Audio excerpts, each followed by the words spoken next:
Good morning, beautiful people. Happy Saturday. I didn't get a chance yesterday to pop in with this epic live on cilantro and my musings on cilantro. But welcome to Arise with Jessica Carey. Thank you for joining me, whether you're watching now or later. I'm very grateful to have you here with me. But this week, I'm going to talk about cilantro and how I've incorporated it into my week and what I've learned through anchoring into this beauty and what resistance has actually come up for me. So on a really practical level, gorgeous cilantro has purified my home. I've used it in different diffuser blends. It's quite a strong scent I've found. I've had to soften it with some citrus oils or some really earthy oils. So cilantro with something like a citrus bliss or a wild orange or a tangerine, and even something like a vetiver or a myrrh, something to like really ground it, because it's quite a powerful scent when diffused. So I've used it for that. As we know, cilantro I found, if you've seen any of my posts earlier this week, cilantro is really beautiful in food. So adding it to a pumpkin soup, adding it to falafel balls, adding it to any type of cooking that you would usually use herbs like cilantro or coriander or something for. Again, it's a very acquired taste, but I found it really, really beautiful in my food. So I found it really, really nice for that. A really practical and really cool way that I used it this week was a natural nail polish remover. So if you're looking to reduce your toxic load on your home, your family and your skin and what's going on around you, and reducing that to reduce endocrine disrupting products and chemicals that are found in most of your day-to-day products.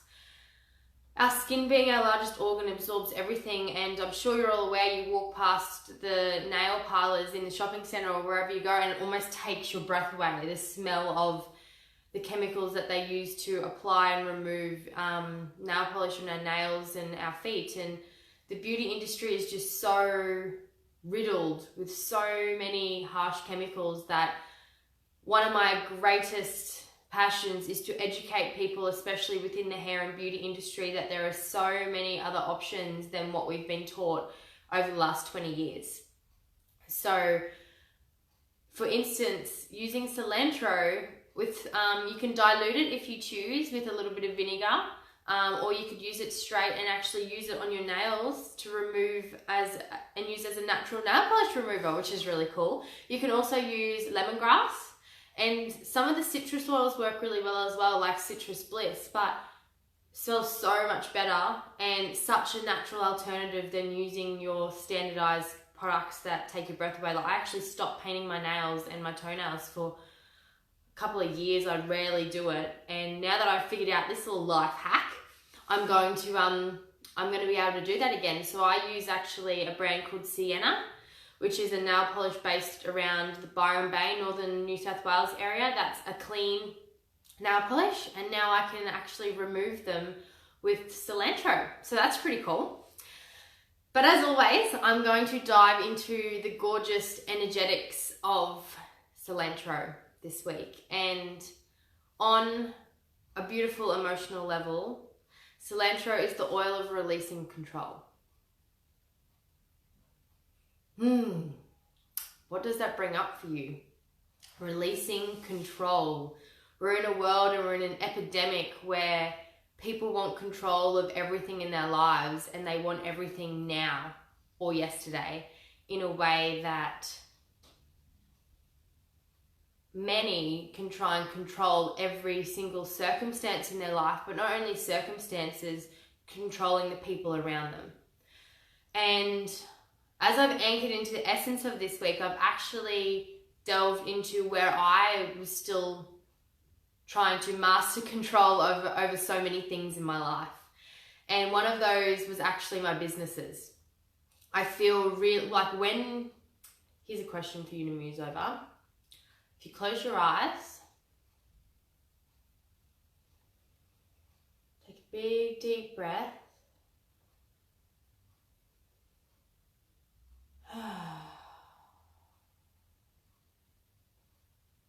And ask yourself, when in your life do you feel most in control? And when in your life do you feel most out of control? So many people can use things like substances, people, work, so many different elements of our life, emotions, as a way to control either ourselves in our actions or control others. So when it comes to releasing control, for many people, including myself, there's elements in our life that we like to be in control in. Whether that is for parents, whether they're trying to control their children, trying to control their children's actions or their partner's actions, which generally can stem from a deep insecurity or a deep unworthiness or not feeling enough. And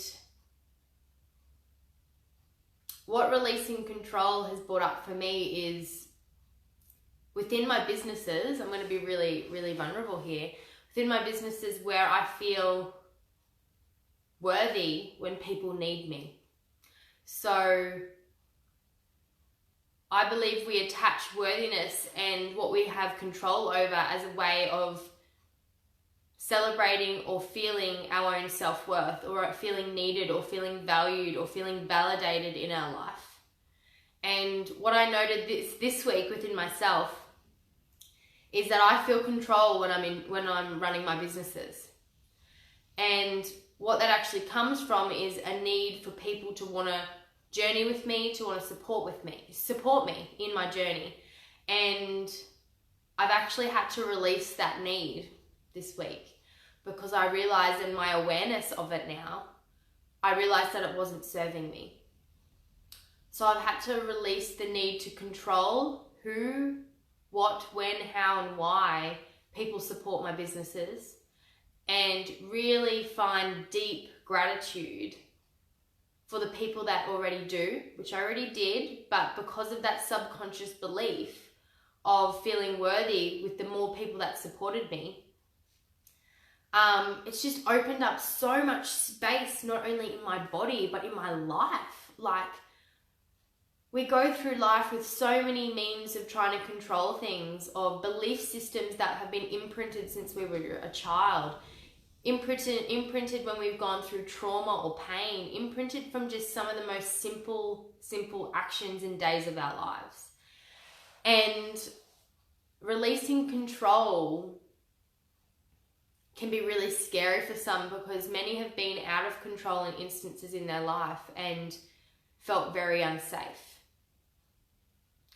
But what I've noted within myself and my body and my alignment with my path and my purpose and my businesses and just my life choices and what's actually come to me in that is the more that I've been able to release the control of how I think things should be or how I thought things were going to be, the more that life has opened up to me in the most magical ways, in a way that I feel truly in alignment and that things come effortlessly because I'm not resisting what's true. And when I was younger, I even tried to control my own feelings for people. So I'm a lover from my very core. And what I tried to do, and many of you can resonate with this, and I know this because it's a deep human need. But instead of going with my feelings when I was falling in love or when I deeply cared and loved someone, to not hurt other people around me, I used to actually try and control how I felt. I used to try and control the love and suppress it and put it down instead of actually just going with it and seeing where it went regardless of what pain come through. And it was a pretty big pattern of mine for a long time because then I used to try and control the others around me or the men around me in a way that I didn't want them to feel the way they did for me. So it's really interesting how control plays out in our life in different ways. I felt so out of control when I was falling for someone, and I'm sure most people do. So really feeling into where you're resisting things that are really good for you, or whether you're out of control in situations or choices that you're making, it's a really beautiful awareness to tap into, and it's really, really life-changing but I just want to read something to you.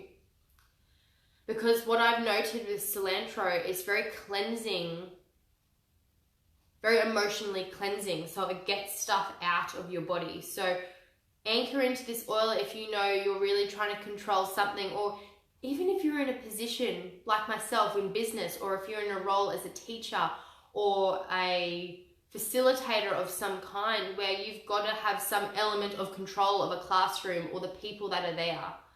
And what I've found cilantro has done for me is to release the worry and release any of that doubt that comes up, and knowing that my intuition will guide me and I am fully in trust and in a faith of my path. And it's just released a lot of heavy burden that I was carrying and that I didn't even know I was carrying. And it's just liberated my soul. It really has. It's when we release the need to control anything, including how we feel, other people, our path, our businesses, how things are supposed to unfold in our life, we just actually open up so much lightness and freeness to attract what we truly need. So cleansing your environment for starters, but cleansing the emotions that can cause constriction and worry and holding on to things that don't serve us anymore, that then can cause emotional disease in the body by not shifting out that stuck energy. So these patterns can keep playing out in our life, and the longer we play them out, the more ingrained they will get and the more in control you'll want to be. So it just really releases the load on the body and lightens it in a way that any issues that are buried deep in the heart, the soul, the mind can come to surface in an awareness like it did for me this week. So I can then release that awareness, release that control of wanting certain things and coming into alignment in a way that I can then actually allow the right things in and trust that it's true for me. And this is a practice. Like, I've been doing a lot of this work and using these oils for a couple of years, but these oils truly shift your vibration in ways that I can't even explain.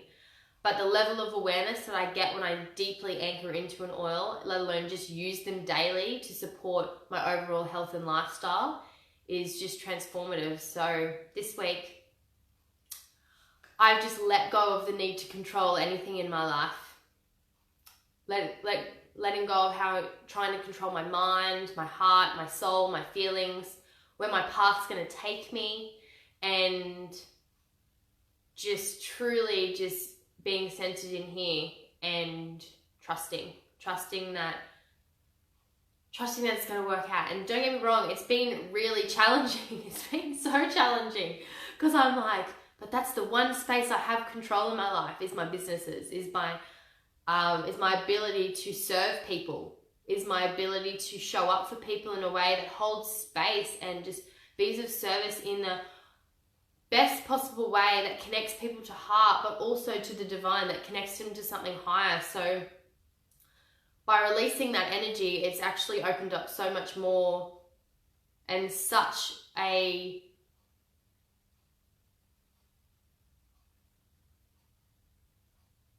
more beautiful way to serve people, that I don't get tired of serving people, because that's what I'm here to do. But it's from a space of truth and joy and love, and not from a need, and not from a way that I can control what happens in my surroundings or in this business or with who's involved in it. It's very liberating. So what I would ask, if you feel to do this, is to tune into the essence of control in your life, whether that's a lack of control or whether that's a releasing of control, and see what comes through for you. Journal on it, and really tap into where in your life you're trying to control things that maybe needed to be a little bit less controlled and need a little bit of love and less resistance, so your path can align in the way that it's meant to. So I hope you all have a gorgeous weekend. Thank you for watching this later. And thank you for hearing me, and I look forward to sharing with you. Next week, I'm going into the beautiful essence of cinnamon. So have a gorgeous weekend. Have a beautiful Mother's Day for those celebrating, and I look forward to tuning in with you next week. Please check out any of the posts I've done on cilantro on my page this week. There's a few practical tips as well as the emotional and the energetic. So have a gorgeous weekend again, and I will see you next week for Cinnamon Week. Mwah.